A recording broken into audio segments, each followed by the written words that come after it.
Okey, kita mula dengan soalan subjektif. Soalan dalam Google Form. Soalan ini baru 24 orang jawab dan submit jawapannya. Okey, yang lain-lain cikgu tak tahulah. Okey, kalau kita tengok semua latihan yang cikgu bagi tu untuk awak hantar, sebahagian kecil saja yang hantar. Sebahagian besar tu sibuk berkali gak, tak boleh nak hantar. Okey. So, kita tengok soalan ni. Kita tengok soalan. Okey, soalan dekat Google Form ni. Ada yang dah hantar, ada yang tak hantar. Dalam 2-3 orang baru hantar, tak silap cikgu. Okey, yang ni adalah Redox 3. Redox 3. Okey, soalan nombor 1. Dengan merujuk kepada nilai keupayaan elektrod piawai. Okey, ramalkan sama ada tindak balas di bawah boleh berlaku ataupun tidak. Okey. Persamaan daripada persamaan ini kita tahu bahawasanya, cikgu tulis kat atasnya. Okey, dia kata kat sini AG. Okey, bertindak balas. Okey, dia buat persamaan lah. Jadi hasilnya adalah AG plus, okey, dengan Cu. Daripada ini kita panggil persamaan ion. Kalau kita buat persamaan setengah, AG, okey, membentuk AG plus. Plus maknanya plus elektron. Maknanya daripada sini AG, okey, bukan AG. Atom. Atom AG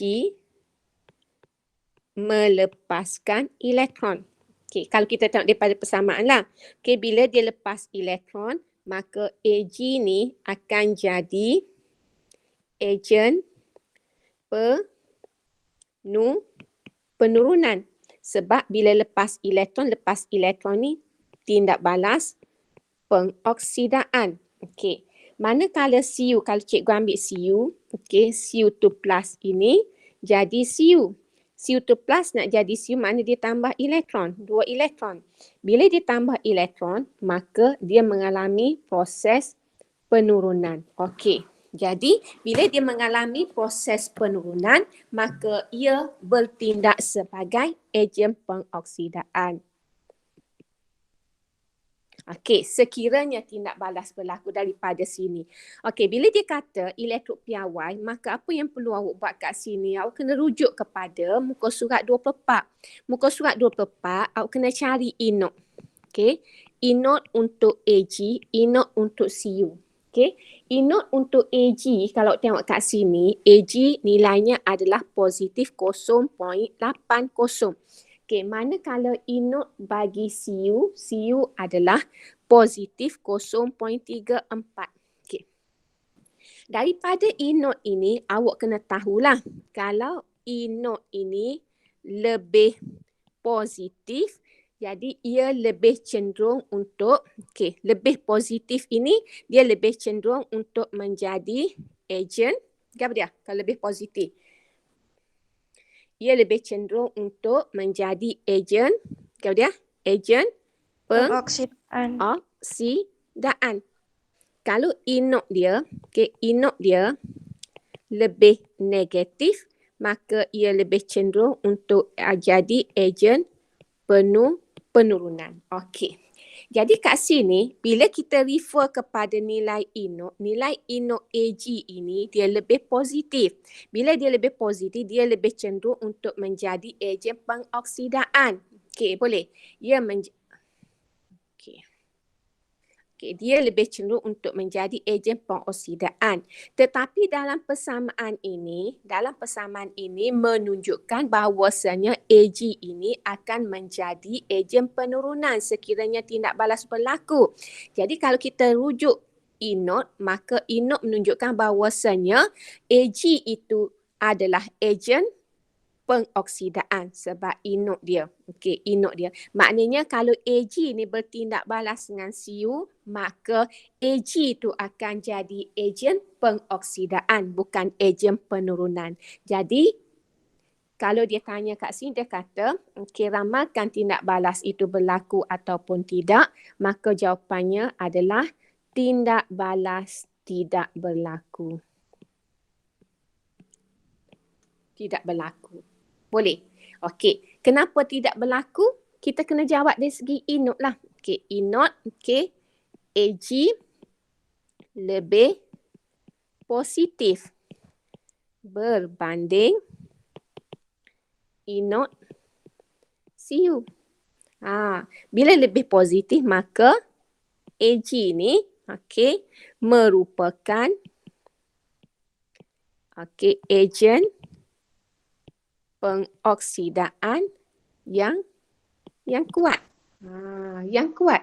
Jadi dia merupakan ejen pengoksidaan yang kuat, maka dia tak bila nak jadi ejen pengoksidaan, dia mengalami proses penurunan. Dia kena terima elektron, bukan lepas. Jadi maknanya kat sini bila dia kata ejen pengoksidaan yang kuat, maknanya kat sini Ag ni dia lebih cenderung untuk terima elektron. Okey, terima. Terima elektron. Jadi tindak balas ini tidak berlaku.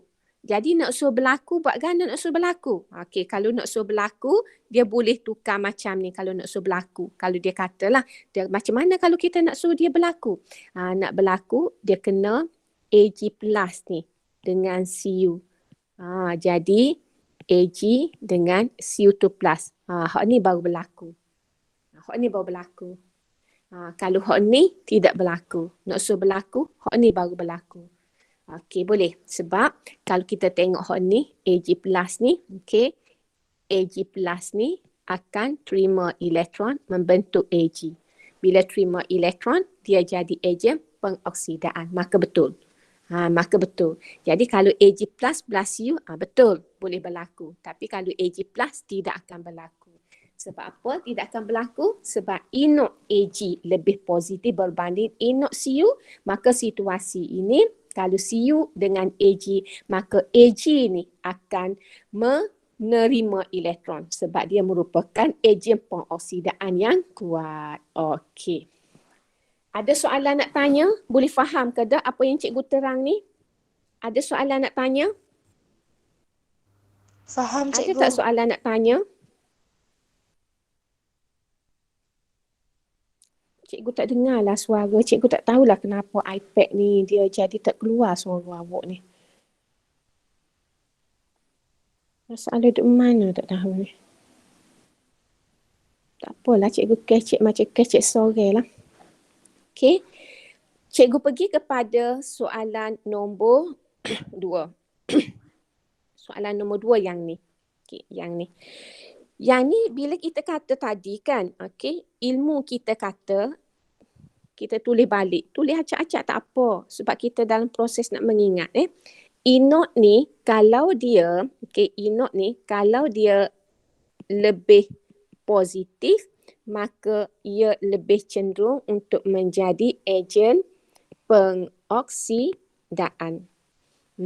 Maknanya dia lebih cenderung untuk terima elektron. Boleh. Okey. Jadi makna kat sini kalau kita tengok ni, kita tengok. Okey. Kalau cikgu buat dulu awal-awal hari tu, cikgu buat rumuh tak? Cikgu buat rumuh. Okey. Buat rumuh lagu mana hari tu? Cikgu ambil ejen pengoksidaan dengan ejen penurunan. So, cikgu pun buat gini. Okey, kalau kita ambil F2. Okey, so F2. Okey, campur elektron. Jadi 2 F minus. So kalau dia combine dengan ni ataupun kalau kita terus buat gitu pun tak apa. Kejap ni. Okey.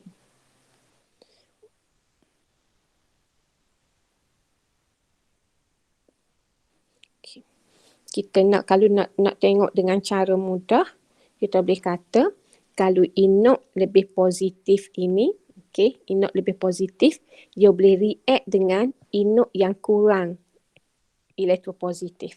Dia macam tu. Okey, maknanya kat sini, okey, F2 ni dia boleh react dengan Cl. Okey, dia kan ambil Cl minus lah macam tu. Sekejap. Sekejap.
Okey. Kalau kita nak buat rumuh, kita buat dari apa tu? Daripada aspek rumuh ni. Okey. Jadi maknanya kat sini, kalau inok lebih positif, dia lebih cenderung untuk menjadi ejen pengoksidaan. Ni lebih cenderung untuk menjadi ejen pengoksidaan. So, jadi kalau kita buat rumuh, okey. Cikgu nak dengar suara awak ni pun tak dengar. Kat sini kita buat ejen pengoksidaan, kemudian kat sini ejen penurunan. Kalau kita nak buat rumuh lah, penurunan. Okey, so kalau kita ambil F2, okey, F2, okey, terima 2 elektron menjadi 2 F minus. Okey, kemudian kalau kita nak ambil dengan Cl2 ke Cl2, okey, plus 2 elektron menjadi 2 Cl minus. Okey, kalau kita ambil antara dua ni, okey, kita ambil antara hot ni dengan hot ni. Okey, so kita pun tengok F2 ni inok dia lebih positif, maka dia bertindak sebagai ejen pengoksidaan. Okey, betul. Okey, bila dia combine dengan Cl, bila hot ni jadi ejen pengoksidaan, maka hot ni akan jadi ejen penurunan. Okey, ejen penurunan. Okey, jadi bila ejen penurunan, maka daripada sini ejen penurunan dia akan mari sini. Jadi maknanya kat sini, kalau dia kata gabungan tindak balas yang berbeza, tindak balas yang pertama, kalau cikgu ambil ni 1, ni 2, ni 3, ni 4, maknanya tindak balas yang pertama adalah 1 dengan 2 boleh berlaku. Okey, 1 dengan 2 ni lagu mana? Iaitu F2 plus dengan 2E membentuk 2 F minus. Okey, so lagi hot ni terbalik. Sebab dia akan jadi ejen penurunan. Makna daripada sinilah. Okey, Cl minus, 2 Cl minus, okey, menghasilkan Cl2 plus 2 elektron. Okey, jadi persamaan dia punya, persamaan ion adalah mati dulu elektron, maka kita akan ada F2 plus 2 Cl minus, okey, hasilkan 2 F minus plus Cl2. Okey, ni persamaan ion yang pertama. Okey. Lepas tu kita tengok yang kedua pula. Kita tengok yang kedua. Yang kedua selesai ni. Kita pun mari dengan siapa dia pula? Kita compare dengan Br. So kita pun buat Br. Br2 plus, okey, 2E jadi 2 Br minus. Okey, sama juga. Okey, kalau kita banding inok F dengan inok Br, maka inok F ni lebih positif, maka dia bertindak sebagai ejen pengoksidaan. Okey, Br2 ni dia akan jadi ejen penurunan. Ejen penurunan maknanya dia daripada sini lah. Ejen penurunan dia akan mari sini. Hot ni ejen pengoksidaan dia akan mari situ. Okey, jadi persamaan yang kedua adalah, okey, persamaan yang kedua adalah 1 dengan 3. Okey, iaitu kita ada 2F2 tambah dengan 2E jadi 2F minus. Yang kedua adalah, okey, 2 Br minus, hasilnya adalah Br2, okey, tambah, okey, sorry, Br2 saja. Tambah 2 elektron. Okey, so kita pun mati elektron, okey, kiri kanan. So yang adanya adalah F2, okay, plus 2 Br minus, hasilkan 2 F minus tambah dengan Br2. Okey, itu yang kedua. Yang ketiga, kita boleh buat lagi. Okey, boleh buat dengan siapa? Okay, cikgu pun potong ni. Potong sini. Potong sini. Kita ambil I2. So, I2 plus 2E jadi 2I minus. Maknanya F ni dengan I, F ni lebih positif. Bila lebih positif, maka F ni akan jadi ejen pengoksidaan lebih positif. I ni akan jadi ejen penurunan. Maknanya I ni akan bergerak ke situ. Jadi persamaan yang ketiga kita akan ada. Persamaan yang ketiga kita akan ada. 1 dengan 4. Satunya adalah F2 tambah 2 elektron membentuk 2 F minus. Okey, kemudian persamaan untuk I2 dia sebenarnya akan jadi 2 I minus menghasilkan I2 plus 2E. Okey, so kita pun tambah 2 tu. Tambah, mati. So yang kita tinggal adalah F2 tambah 2 I minus, hasilnya adalah 2 F minus plus dengan I2. Okey, ini persamaan yang ketiga. Okey, so kita tengok lagi persamaan lain.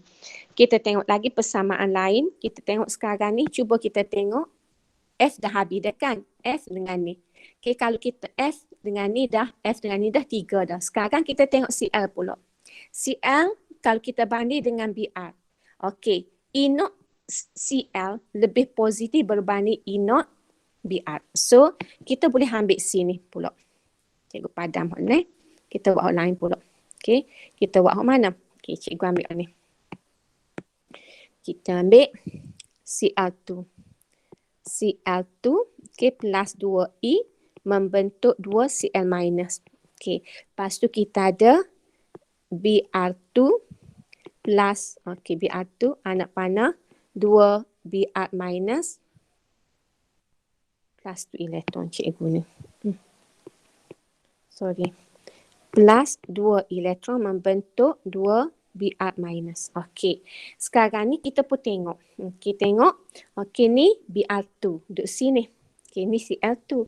So Cl2 dengan Br2, Cl2 ni ejen pengoksidaan. Okey, betul. Okey. Okey, Br2 ni dia akan jadi, nak suruh jadi tindak balas berlaku, Br minus ni kena duduk di ejen penurunan. Jadi kalau ada ejen pengoksidan, ada ejen penurunan, barulah tindak balas berlaku.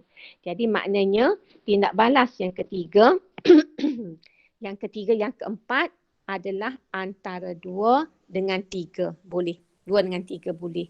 Iaitu yang 2 tu adalah Cl2 tambah dengan 2 E. Okey, hasilnya adalah 2 Cl minus. Okey. Kalau cikgu ambil Br2 tambah 2E, okey, hasilkan 2 Br minus, tak boleh sini. Sebab apa? Sebab kalau kita ambil ni, Br2 ni duduk di bawah ejen pengoksidaan, tak boleh lah. Sebab Cl2 ejen pengoksidaan dah. Jadi so lagi kena ejen penurunan, maka dia kena Br minus lah. Dia gitu. Okey, ni akan jadi Br minus lah sininya. Okey, so Br minus, 2 Br minus akan menghasilkan Br2 plus 2 elektron. Okey, barulah tindak balas berlaku. So, di situ. Jadi kita pun tambah 2 tu dia akan jadi Cl2. Kita tambah 2 Br minus. Okey, hasilnya adalah 2 Cl minus tambah Br2. Okey, cikgu rasa hok nombor 5, hok nombor 6 tu buat sendiri. Okey, buat sendiri. Okey. Kalau cikgu tanya ada soalan pun cikgu tak dengar. Cikgu kena tengok apa masalah pada iPad cikgu tak dengar suara ni. Okey, so sekarang ni cikgu rasa okey, boleh faham lah tak? Okey, kita buat dari rumah gini cikgu rasa lebih senang untuk awak tahu tindak balas berlaku ataupun tidak. Jadi kalau Cl2 dengan Br2 memang tak boleh berlaku. Sebab apa? Sebab Br2 dua-dua ni duduk di bawah ejen pengoksidaan. Sedangkan kalau kita tengok E0 Cl2 ni kena ejen pengoksidaan.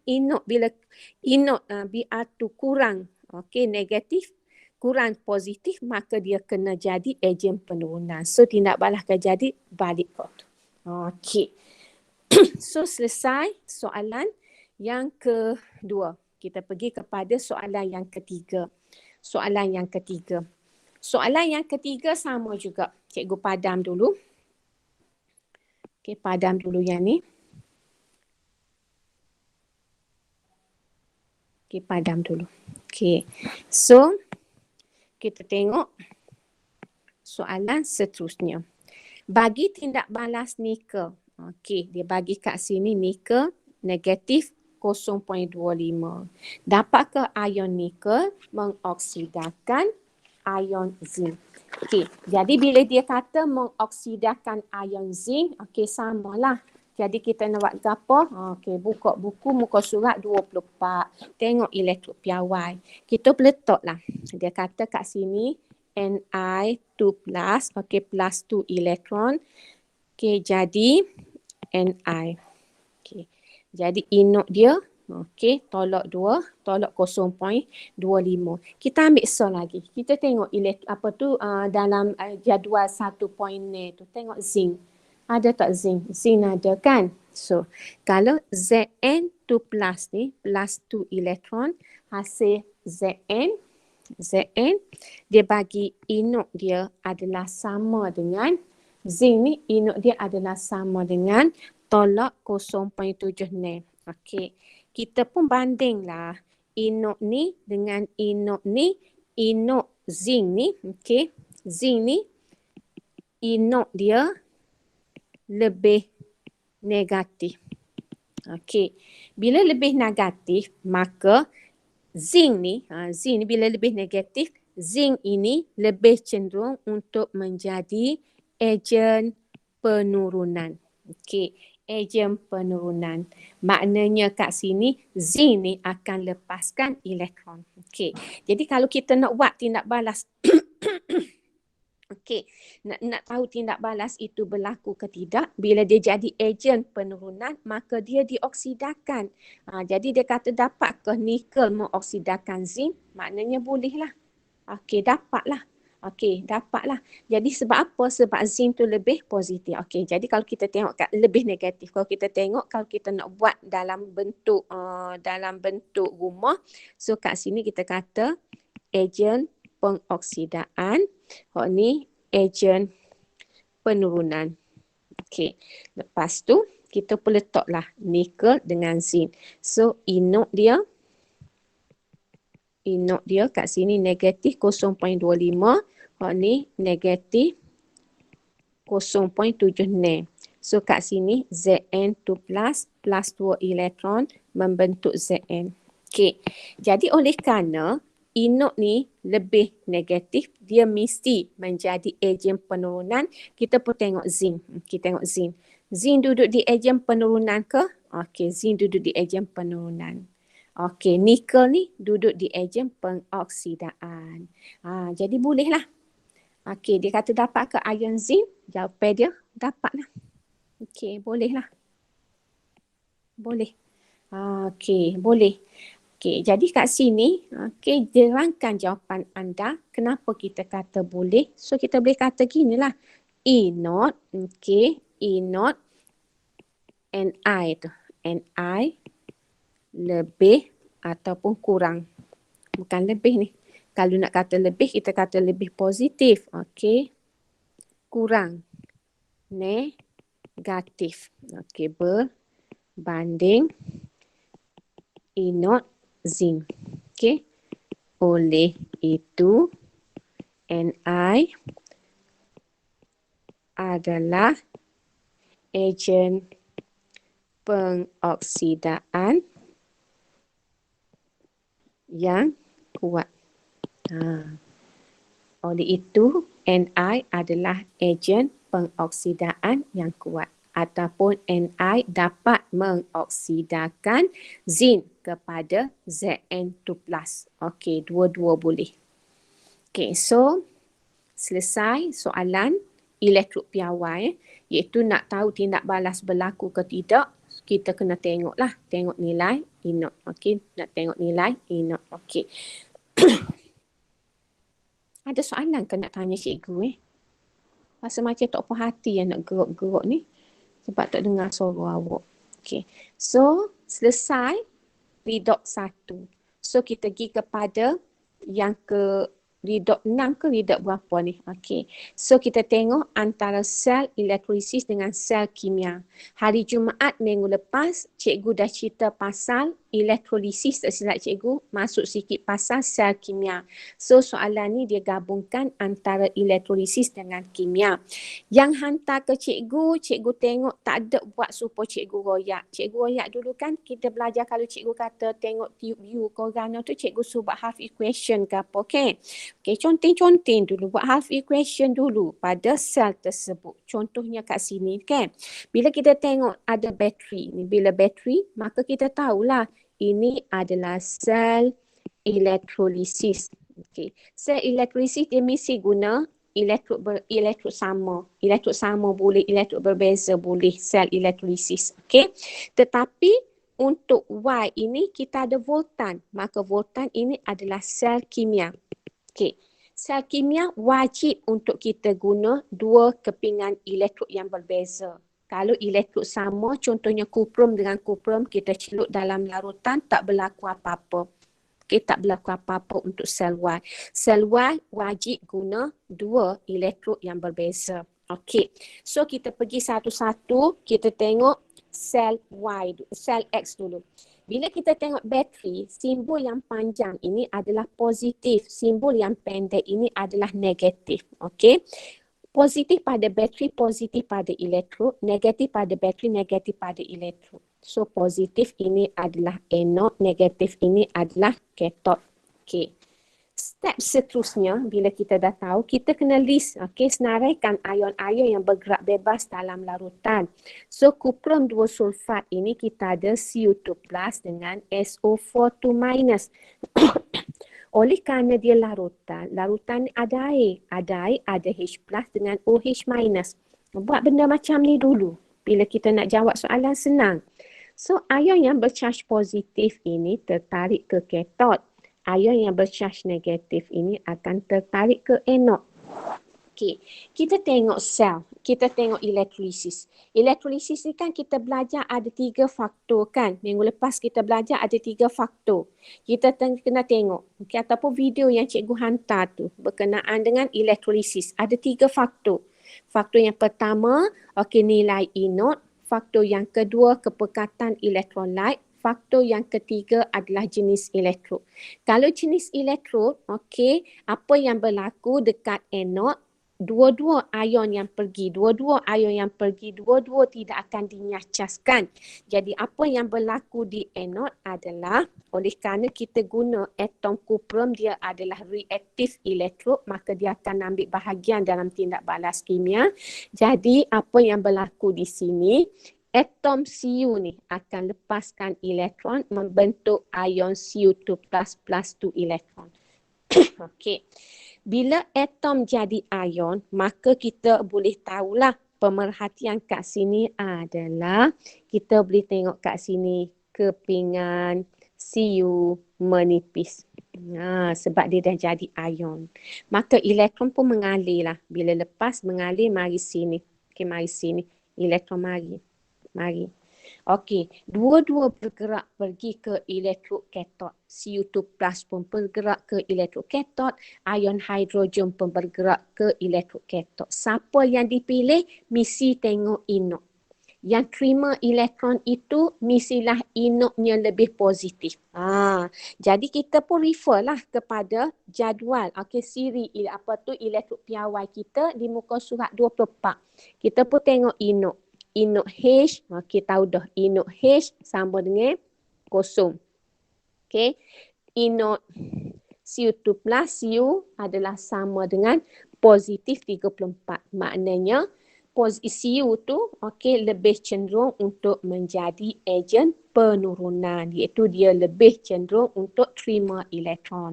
Maka dua-dua pergi, Cu2 plus yang dipilih untuk dinyacaskan di sini. Cu2 plus 2 elektron membentuk Cu. Kenapa? Sebab inode Cu adalah lebih positif. Bila lebih positif, dia lebih cenderung untuk menerima elektron. Jadi dia lah yang terima. Kalau terima tidak Cu, yang terimanya adalah Cu2 plus. Okey, berlakulah situasi lagu tu. Okey, jadi bila kita tengok kat sini, ion Cu menjadi Cu2 plus, kita akan nampak elektrod kathod itu akan menebal. Okey, elektrod kathod itu akan menebal. Okey, sebab atom Cu terbentuk. Ataupun kita boleh kata pepejal perang. Menebal ni ada pepejal perang. Okey, pepejal perang terenak. Okey. Dan bila kita tengok pada larutan, kalau kita tengok kat sini ion Cu2+, okey. Cu2+ ini warna dia biru. Biru ni disebabkan oleh ion Cu2+. Okey. Bila kita tengok pada anode Cu2+ terbentuk, pada kathod Cu terbentuk. Maknanya di sini kita akan dapati kepekatan warna biru tidak berubah. Jadi kalau kita nak buat pemerhatian untuk larutan, so kita akan nampak larutan biru tidak berubah. Okey, kenapa larutan biru tidak berubah? Okey, kerana bilangan mol ion Cu2+ terbentuk di anode sama dengan bilangan mol ion Cu2+ dinyahjaskan di kathod. Jadi oleh itu kepekatan ion Cu2+ dalam larutan tidak berubah. Sebab tu kita tengok warna tidak berubah. Okey, selesai. Kalau kita nak relate dengan redox, kita pun tengoklah. Okey, lepas elektron, maka kita tahu tindak balas pengoksidaan. Terima elektron, tindak balas penurunan. Okey, selesai. Okey, cikgu nak tengok how to bila awak hantar ke cikgu. Cikgu bukan nak tengok jawapan awak sangat, nak tengok macam mana awak boleh buat benda itu. Macam mana awak boleh jawab. Macam mana? Okey, jadi bila awak tulis macam ni, cikgu boleh tahulah awak faham ke tidak. Kalau awak tak tulis, just awak tulis jawapan saja, cikgu tak tahulah awak ambil jawapan tu daripada mana. Sebab bila kita buat macam ni, barulah kita boleh dapat jawapan dia. Okey, so kita tengok soalan Y. Soalan Y ni, bila kita tengok dua elektrod yang berbeza macam ni, kita kena tengok inok juga. Okey, sekarang ni kita tengok inok. Kalau kita tengok silibus dulu, silibus KBSM, kita tengok apa dah? Kita tengok jadual siri elektrokimia, siri elektrokimia. Tapi awak ni kita kena tengok siri keupayaan elektrod piawai. So kalau kita tengok antara zinc, okey, so kita tengok inok, okey, zinc dengan Cu. Zinc adalah zinc adalah negatif. Okey, padam. Nilai inok bagi zinc adalah negatif 0.7 ne. Nilai inok Cu ni adalah positif 0.34. Maknanya inok zinc ni lebih negatif, maka ia lebih cenderung untuk menjadi ejen pengoksidaan. Jadi dia adalah dia mengalami tindak balas penurunan. Jadi apa yang berlaku, dia kena lepas elektron. Dia lebih cenderung untuk lepas. Jadi apa yang berlaku kat sini, atom zinc ni akan lepas elektron membentuk ion Zn2+, plus 2 elektron. Itu yang berlaku. Kenapa atom zinc lepas elektron? Kerana inoknya lebih negatif. Okey. Jadi bila zinc lepas elektron, dia akan menjadi terminal negatif.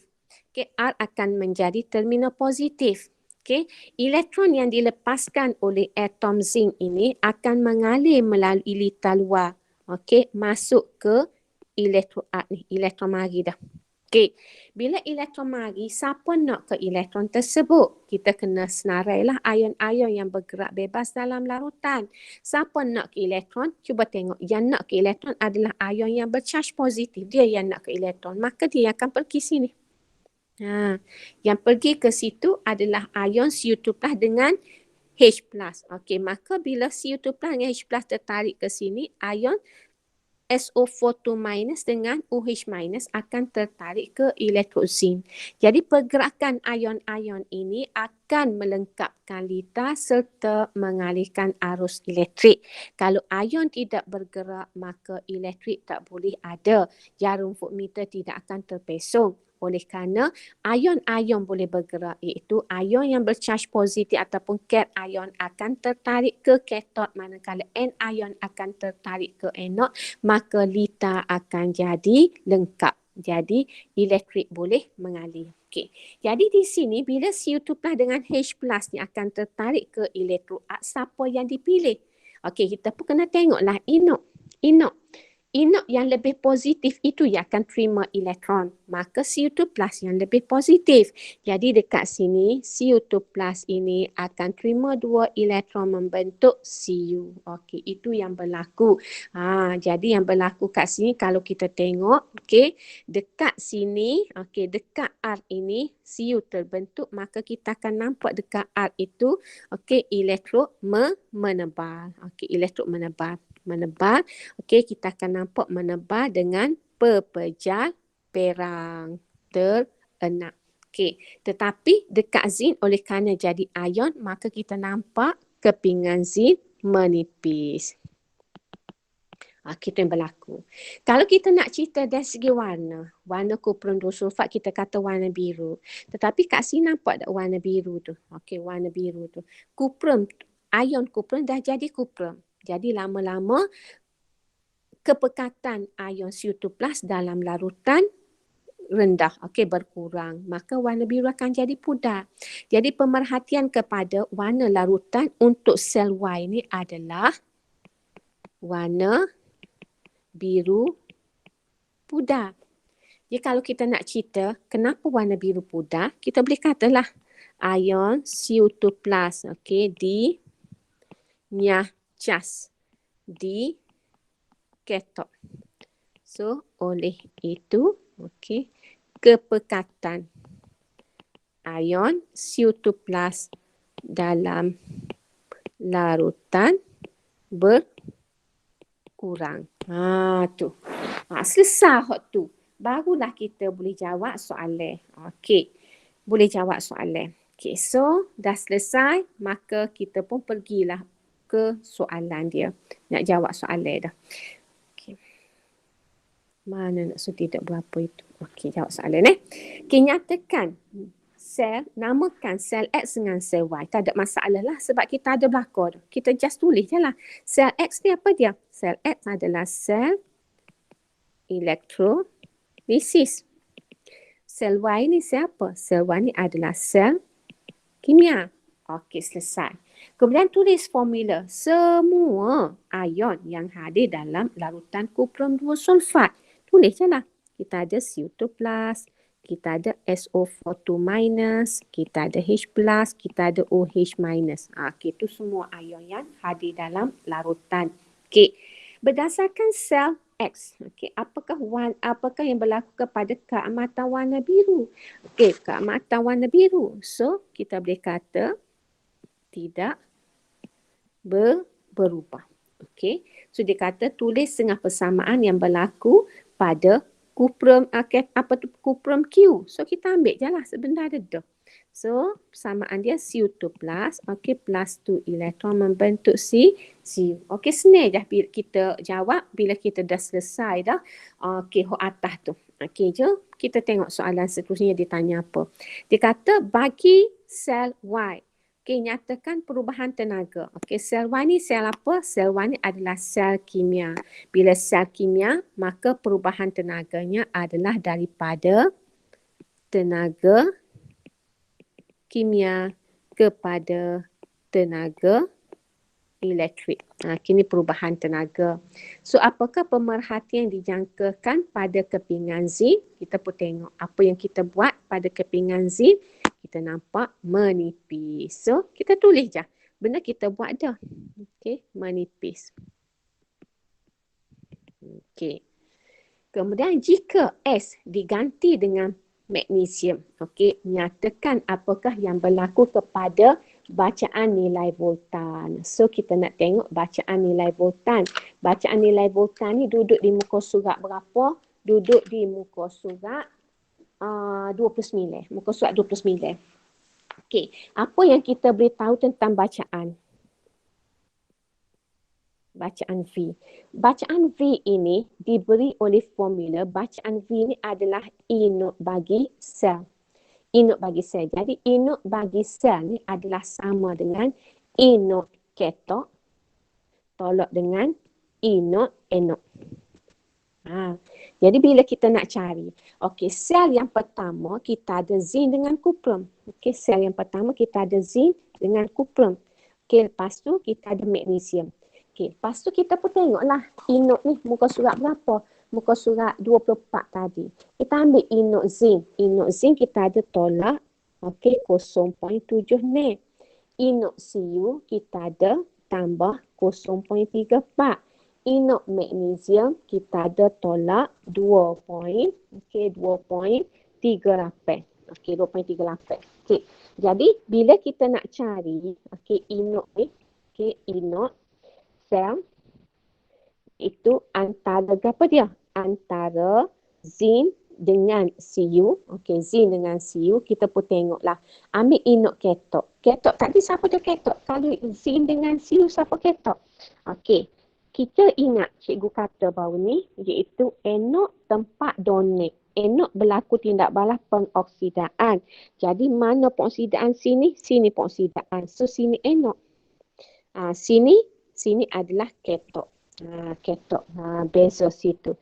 Enok tempat berlaku proses pengoksidaan. Jadi sini enok, sini ketok. Jadi zinc ni sebagai enok. Sebab dia lepas elektron. Okey. Jadi sini kok ketoknya ke apa? Ketoknya adalah Cu. Jadi Cu, okey, Cu pula dah. Jadi Cu ni adalah okey 0.34, okey tolak dengan dalam kurungan untuk zinc 0.7 nem. Okey, lepas tu tekan kalkulator boleh berapa tu? Okey, sini tolak dak. Jadi tambah dak. Okey, 0 satu tangan, okey sebelah satu tangan 1.1 volt. Okey, kita pun tengoklah. Okey. Inok sel untuk magnesium dengan Cu. Magnesium dengan Cu. Okey, magnesium berapa? Tolak 2.38. So kita ambil kuprum 0.34 tolak 2.38. Okey, so sama dengan berapa sini? Sama dengan 12 1/7. Okey, 2.72. Maknanya kalau kita ganti ni zinc ni dengan magnesium, nyatakan apakah yang berlaku kepada bacaan voltmeter. Daripada 1.1 dia akan pergi kepada 2.72, maka kita jawab sini bertambah. Bertambah. Maknanya bacaan voltmeter itu bertambah. Tak royaklah nilai berapa sebab dia tak royak. So kita kira nilai. Kecuali kalau dia suruh kira nilai. Kalau suruh kira nilai, inilah cara kita nak kira nilai. Tapi dia tak suruh kira nilai. Dia nak tahu bertambah atau berkurang lah. Kalau dia kata apakah yang berlaku, maknanya kita nak tahu sama ada bertambah ataupun berkurang. Jadi kalau nak tahu bertambah atau berkurang, kita boleh kira lah. Kira cara dia tu. Okey. So sekarang selesai. Maka satu lagi cikgu nak bagi tahu kat awak kat sini. Okey, sel kimia ini. Sel kimia ini fungsinya adalah untuk buat bateri. Apa yang awak perlu tahu tentang sel kimia ini adalah fungsinya adalah untuk buat bateri. Bateri. Maka ini adalah bateri. Bila ini adalah bateri, ini adalah sel kimia. Ini adalah sel kimia. Okey. Jadi bila dia pecah ni dia pecah. Okey, dia keluarkan bateri. Jadilah sel aku ni. Sel aku ni. Sebab kita tahu dah bateri mesti guna dua elektron yang berbeza. Ini adalah bateri. Ni bateri. Bila ni bateri adalah sel kimia. Okey. Manakala X ini adalah sel elektrolisis.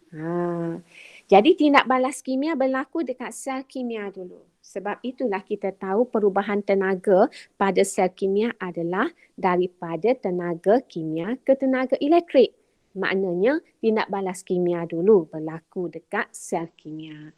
Jadi tindak balas berlaku macam mana? Kita tengoklah Cu dengan kuprum. Cu dengan kuprum. Jadi inok zinc dengan kuprum. Inok zinc ni lebih negatif. Maka dia lebih cenderung untuk lepas elektron ataupun dia lebih cenderung untuk menjadi ejen penurunan. Jadi apa yang berlaku dekat sini? Yang berlaku kat sini adalah atom zinc ni. Akan lepas elektron membentuk ion Zn2+, plus 2 elektron. Bila lepas elektron maka dia akan jadi terminal negatif. Bila sini negatif, sini akan jadi positif. Okey, jadi positif. Okey. Bila dia terima dia lepas elektron, maka elektron mengalir lah. Mari sini. Mari sini. Elektron mari sini. Mari sini elektron mari. Siapa nak ke elektron? Tengok gapo ada dalam larutan tu. Okey, kita pun keluarkan apa yang ada dalam larutan. Kita ada CO2+, kita ada SO42-, kita ada H+, kita ada OH-. Okey. Jadi yang nak ke elektron adalah yang bercharge positif, dia yang nak tambah. Okey, yang charge negatif ni nak tolak. Yang charge positif nak tambah. Okey, dia yang key. Siapa dipilih? Tengok inok. Yang dipilih untuk dinyacaskan adalah inok yang lebih positif. Jadi Cu tu kalau kita tengok jadual 1 poinnya, Cu tu inok dia positif 0.34. H tu kosong. Maknanya inok Cu tu lebih positif, maka dia lebih cenderung untuk terima. Jadi apa yang berlaku kat sini, Cu2+ dipilih untuk dinyacaskan dengan menerima 2 elektron membentuk Cu. Kenapa? Kerana inok Cu2+ lebih positif. Okey, lebih positif.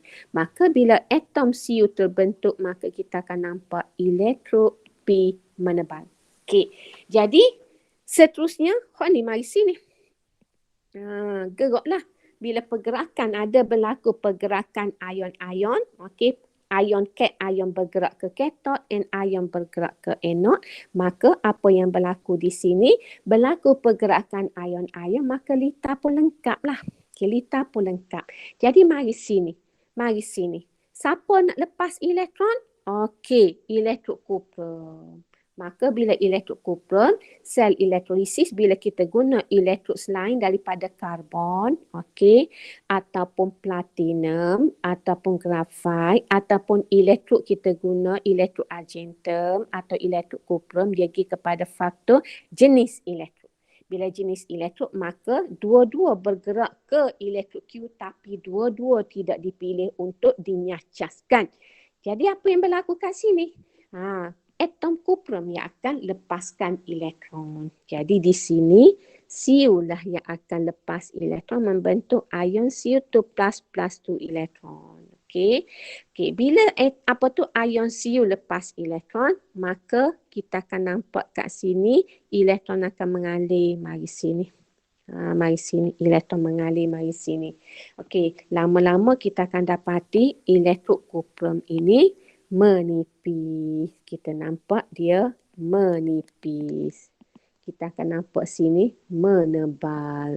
Okey, menebal. Okey, menipis. Bila mari sini, siapa nak ke elektron? Ni lah ke mari ni. Mari sini. Siapa dipilih? Tengok inok pula. Tengok inok pula. So, bila kita tengok inok, ambil inok dalam jadual tu. Inok kita ada, kalau OH minus itu, inok dia berapa OH minus? Inok dia adalah positif 0.4. Inok SO42 minus, inoknya adalah positif 1.77. Jadi bila kita banding inok dua ni, inok sulfat ni lebih positif. Lebih positif ini, dia lebih cenderung untuk terima. Dia boleh lebih cenderung untuk terima. Inok positif lebih cenderung untuk terima. Jadi bila dia lebih cenderung untuk terima, yang lepas adalah OH. Maka di sebelah elektrod R ini, OH yang dipilih. Jadi kalau cikgu nak buat persamaan, cikgu buat naik atas ni. Jadi sini OH minus lah yang akan lepaskan elektron membentuk ion. Membentuk air dan juga oksigen. Tolak ni buat mari sini jadi tambah elektron. Balance, letak 2, letak 4, letak 4. So kita akan nampak gelembung gas tidak berwarna terbebas. So itu yang berlaku. Okey. Jadi sekarang ni bila cikgu kata ini adalah sel kimia, ini bateri, kita nak buat sel elektrolisis kan, kita nak tahu P ni negatif ke tidak, kita tengok bateri. Bateri ni negatif, maka elektrod negatif juga. Okey, sini positif, maka sini positif juga. Cumanya sini, okey, anode tempat donate. Cikgu suruh ingat gitu, anode donate. Okey, sini donate. Sini anode. Sini receive, sini cathode. Sini donate, sini anode. Sini receive, sini cathode. Jadi kalau awak nak bezakan antara dua-duanya, boleh katalah pada sel kimia, okey, elektrod negatifnya adalah anode. Pada sel elektrolisis, elektrod negatifnya adalah cathode. Sel bateri, elektrod positifnya cathode. Sel elektrolisis, elektrod positifnya anode. Okey, itu cerita dia lah untuk gabungan antara sel kimia dengan sel elektrolisis. Tapi soalan tidak nak gitu. Cuma cikgu royak je lah supaya awak lebih faham. Okay, sebab kita tak jumpa ni kan. Okay, kita hanya tengok satu-satu. Tetapi kalau kita sambung dua ni, dia adalah sama dengan hok ni juga. Okay, kalau kita tengok dia sama dengan hok ni juga. Okay. Silap cikgu ni. Cikgu berpasal. Bukan yang ni kan. Elektron mari. Bila elektron mari bukan dua-duanya akan pergi. Okey, cikgu tak silap-silap. Sorry ni. Cikgu tak perasan. Okey. Elektron mari. Bila elektron mari, siapa yang nak ke elektron sebenarnya? Okey, ni silap kat sini. Siapa yang nak ke elektron? Hak ni akan mari sini. Okey, bukan hak ni nak lepas. Hak ni akan mari. Siapa dipilih? Cu2+, sorry. Okey, Cu2+ plus 2 elektron membentuk Cu. So, kita akan nampak elektron menebas sini. Okey, kalau kita tengok ni, dia serupa dengan tindak balas sini. Nampak tak tindak balas dia serupa je? Maknanya, dua-dua sel ini, dia gabung jadi satu sel gini. Sel kimia dengan sel elektrolisis. Okey. Selesai, kita bincang ni. Lepas tu soalan dia kata, ni soalan esei contoh. Elektrolisis asid etanoik cair telah dijalankan menggunakan elektrod karbon. Apakah yang terhasil di katod? Okay, kita tengok. Katod ni tempat receive elektron.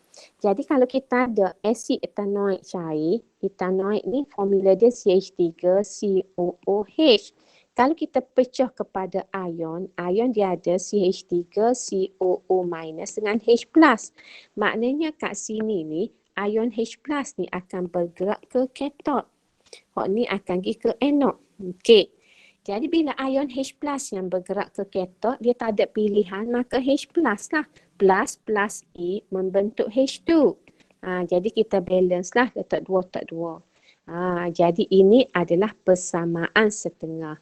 Dia tanya apakah hasil dekat katod? Hasil dekat katod adalah gas hidrogen. Okey.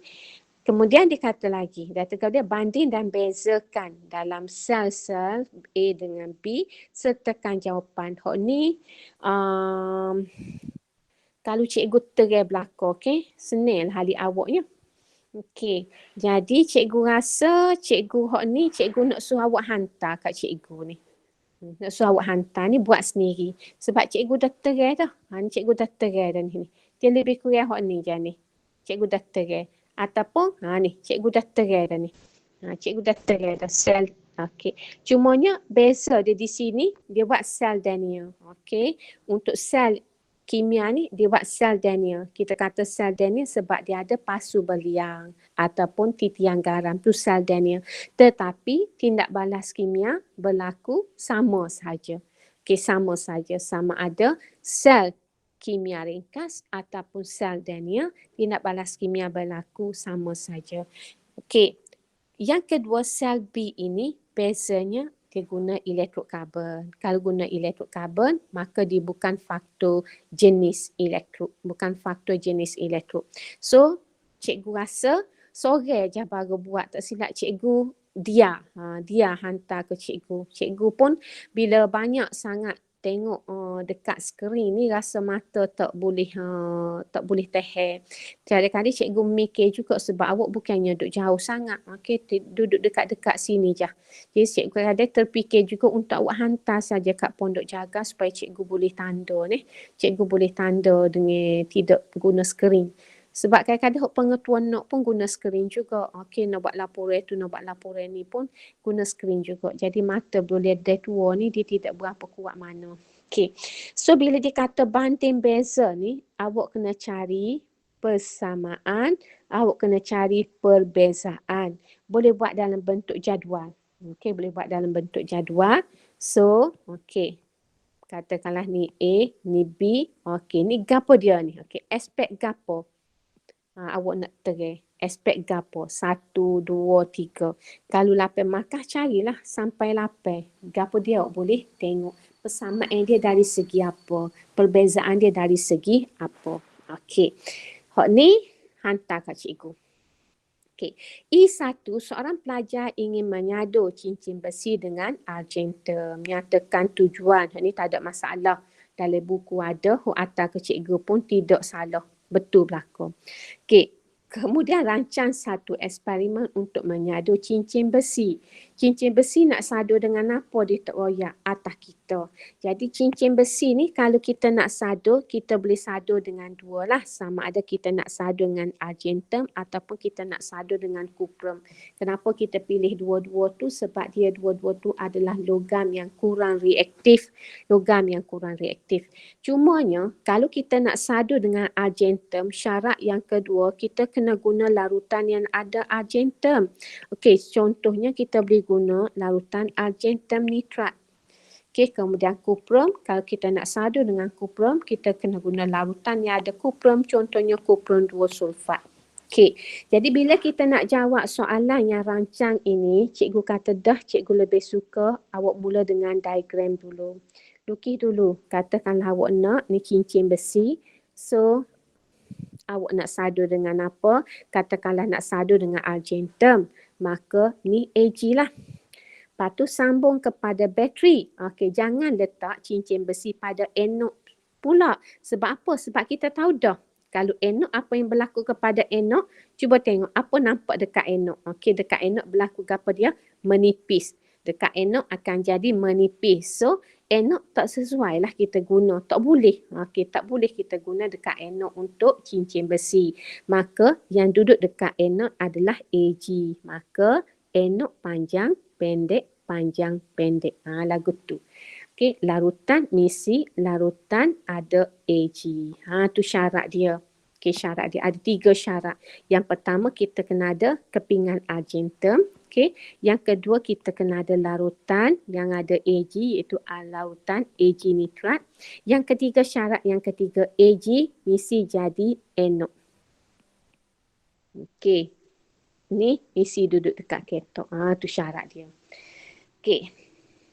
Jadi bila kita dah buat diagram macam ni, maka bila kita nak buat, nak buat prosedur, kita boleh buat dah lah. Contohnya bila kita nak sadur cincin besi, yang pertama kita kena gosok dulu. Okey, yang kedua kita sambung. Yang ketiga kita celup. Yang keempat kita rekod. Yang keempat kita rekod. Jadi kita pun boleh buat langkah. Contohnya yang pertama kita boleh kata, okey, cincin besi dan kepingan Ag digosok ataupun dibersihkan. Okey, dibersihkan dengan kertas pasir. Okey, yang kedua. Okey, yang kedua kita boleh kata sambung. Kan? Cincin besi ke, si negatif kan, si positif kan? Okey, so kita boleh kata ke terminal negatif bateri manakala Ag ke terminal positif bateri. Okey, kalau kita tak say kata gini, kita boleh kata, okey, sambungkan cincin besi sebagai katot manakala Ag sebagai anode. Boleh juga. Lepas pada tu bila kita sambung, kita buat gapo pula? Okey, yang ketiga, okey, masukkan larutan Ag nitrat ke dalam bikar. Sampai mana? sehingga separuh penuh. Okey. Lepas tu, yang kelima, yang keempat, okey, celup. Okey, cincin, besi dan okey, AG ke dalam larutan AgNO3. Lepas tu, yang kelima, pemerhatian direkod. Okey. Lepas tu buat setengah persamaan. Okey, buat setengah persamaan. So, setengah persamaan samalah dekat NO. So, kalau kita nak buat setengah persamaan, kalau NO, apa yang berlaku ni? AG. Dia akan jika pada faktor jenis elektrolisis ni. Jadi, AG lah yang akan lepas elektron membentuk Ag+, plus elektron. Okey, dekat katot pula. Okey, siapa yang G? Okey, Ag dengan H+. So, Ag yang dipilih sebab nilai inut dia lebih positif. So, Ag+ akan terima elektron membentuk Ag. So, kita akan nampak lah. Okey, ni. Pepejal kelabu berkilat terenak pada cincin besi. Okey, itu yang berlaku. So, pemerhatian kita boleh katalah NO menipis, katot menebal. Okey, ataupun enapan kelabu berkilat terenak pada cincin besi untuk katot itu. Okey, selesai cikgu bincang soalan sel kimia dengan sel elektrolisis. Okey. So, kita pergi kepada soalan last sekali sebab cikgu kata hari ni cikgu nak habiskan redox. Soalan last sekali iaitu bahagian pengekstrakan logam. Pengekstrakan logam ni ada tiga keadaan dah. Yang pertama dia buat dalam elektrolisis, yang kedua guna relau bagas. Okay.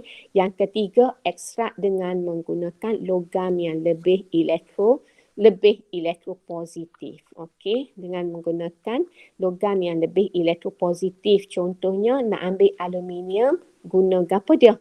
Guna karbon contohnya lah. Okey. So, kita pergi kepada yang sini. So, kalau kita tengok buku teks muka surat berapa ni pengekstrakan logam ni duduk di muka surat 48. Okey, kita tengok tu. Okey. Yang pertama, pengekstrakan logam daripada bijinya. Okey, nak mendapatkan logam tulen daripada bijinya iaitu melalui tindak balas. Okey, proses elektrolisis inilah prosesnya yang lebih kurang. Okey, lebih kurang Okey, so kalau kita tengok proses elektrolisis aluminium, so dia kata kat sini molten. Okey, molten ni maknanya dia lebur. Bila lebur kat sini, okey, ion yang ada, ion-ion yang bergerak bebas adalah Al3 positif dengan O2 minus saja. Dia tak ada benda lain sebab dia lebur. Okey. Punca positif, sini pun positif, sini positif, sini positif. Okey, positif ni anode lah. Okey, sini akan jadi katot. Okey, situ yang berlaku. Okey, jadi apa yang berlaku semasa proses elektrolisis? Hak ni mari ke katot. Hak ni pergi ke anode. Ni, pergi ke anode. Okey. So, tak ada pilihan. Dia yang dipilih untuk dinyacaskan sebab tak ada pilihan. Jadi dekat katot, Al3 positif ni akan terima 3 elektron membentuk membentuk Al. So, oleh kerana relau ni adalah panas, maka Al ni lebur. Lebur dia akan turun bawah. Turun bawah memenuhi ruang bawah. Okey, jadi leburan aluminium ini akan dibawa lah ke tempat-tempat untuk penyimpanan hasil dia tu. Jadi kat sini bukan boleh buat dalam makmal ni sebab dia guna suhu yang tinggi sebab nak aluminium tu lebur. Jadi kita tak buat eksperimen ini dalam makmal. So kita belajar secara teori saja. Aluminium oksida. Okey, lepas tu kita tengok oksigen. So oksigen terbentuk. Jadi oksigen terbentuk dekat anode lah.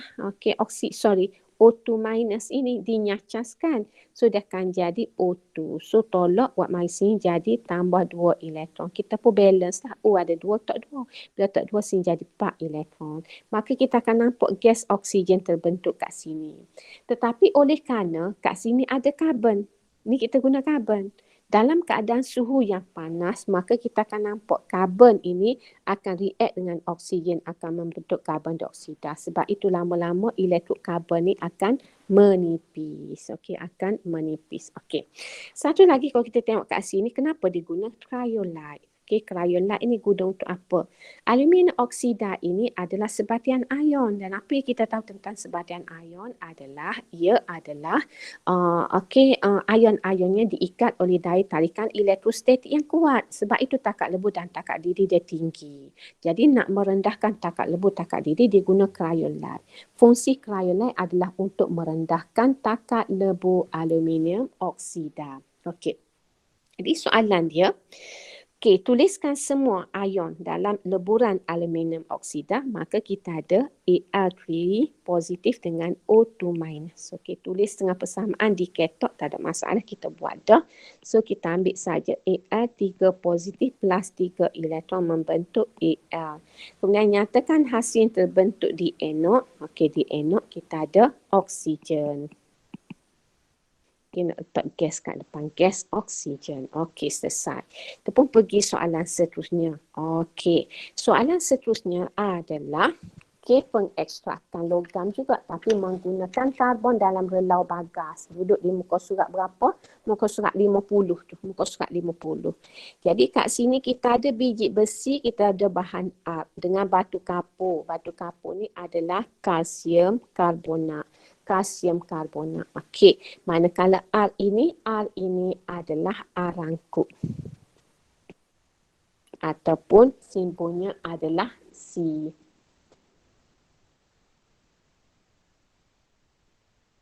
Okey, jadi soalan dia namakan. Okey, ni tak ada masalah lah.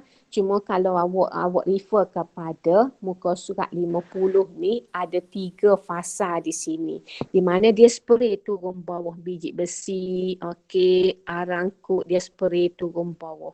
Lepas tu ke atas ni ada udara masuk. Udara masuk. Jadi step yang pertama, bertemulah arangkut dengan udara tadi. Berlakulah tindak balas di mana arangkut ni karbon react dengan oksigen membentuk karbon dioksida. Step yang pertama. Sebab arangkut turun bawah, okey, oksigen naik atas. Okey, tu step yang pertama.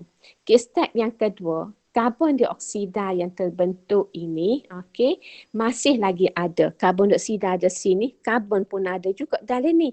Jadi apa yang berlaku? Karbon ini akan react dengan karbon dioksida membentuk karbon monoksida. Bila terbentuk karbon monoksida ini dia tidak stabil. So bila tidak stabil, dia senang untuk bertindak balas. Okey. Jadi apa yang berlaku kat sini? Okey, biji besi ni biasanya ferrum 3 oksida. Fe2O3 ni akan react dengan karbon monoksida, dia akan membentuk ferrum dan juga gas karbon dioksida. So kita balance, letak 3, letak 2, letak 3. Ataupun di step yang ketiga ni, Fe2O3 ni boleh react juga dengan karbon. Karbon ni lah. Okey, pada suhu yang tinggi hasilnya adalah Fe dengan gas karbon dioksida. So balance, letak 2, letak 3, letak 4, letak 3. Tengok, kita tengoklah di muka surat 50 tu yang berlaku. Jadi kita dapatlah melalui tindak balas ni, kita dapat ferrum, kita dapat ferrum. So ferrum ni pada suhu yang panas, maka dia akan turun duduk bawah. Okey, turun bawah ni. Turun bawah. Bila turun bawah, maka kita kumpullah leburan besi. Jadi selain daripada ferrum terbentuk, sanga juga terbentuk. Okey, sanga juga terbentuk daripada tindak balas tersebut. Sanga ini awak boleh tengoklah muka surat 50 tu ni. Oleh kerana sanga ni dia kurang tumpak berbandingan besi, maka dia duduk datah. Okey, manakala besi duduk bawah. Jadi besi tu akan disimpanlah, dikumpulkan, okey, dan digunakan sebab ia adalah besi yang tulen. Okey, besi yang tulen. Okey. So kita tengok soalan seterusnya. Dia kata namakan bahan art. So bahan art kita boleh katalah arangkut. Okey. So nyatakan kenapa bahan art dipilih. Okey, art dipilih ni kerana karbon lebih aktif berbanding ferrum. Kalau dia lebih reaktif, dia boleh ambil O daripada ni. Oleh kerana karbon ni lebih reaktif, dia boleh ambil O daripada ferrum. Kalau dia kurang reaktif, dia tak boleh nak ambil. Dia lebih reaktif lah, dia boleh ambil O tu. Okay, maka tindak balas berlaku, tinggallah Fe saja. Okay, so nyatakan satu kegunaan sanga. Hak ni awak boleh tengok lah daripada buku teks apa kegunaan sanga. Sanga ni biasa dia guna untuk apa? Boleh buat jalan raya dan sebagainya lah. Okay, boleh guna untuk buat jalan raya dan sebagainya. Okay, so selesai saja sanga. Boleh cek Okay, so selesai. Ada soalan lagi ke kat sini?